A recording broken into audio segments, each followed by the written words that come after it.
এই রিয়াজুল জান্নাতের মধ্যে যদি কোনো মানুষ 2 রাকাত নামাজ পড়তে পারে, আমার আল্লাহ বলে নবী গো আপনার উম্মতকে আপনি বলে দেন, আপনার উম্মতকে আপনি জানায়া দেন, এই রিয়াজুল জান্নাতের মধ্যে যদি 2 রাকাত নামাজ পড়ে, ওই মানুষটা সুশরীরে একটা জান্নাতের টুকরার মধ্যে নামাজ পড়ে নিল। কিন্তু নবীর অন্তরের খবর আমার আল্লাহ জানে না। নাই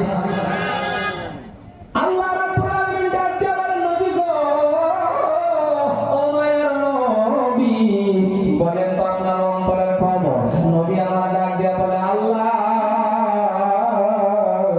ও দয়ার আল্লাহ, এই জায়গার মধ্যে নামাজ পড়লে জান্নাতের টুকরার মধ্যে নামাজ পড়ে নিলাম, কিন্তু আল্লাহ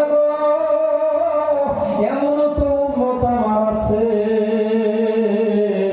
তার হাতে টাকা নাই।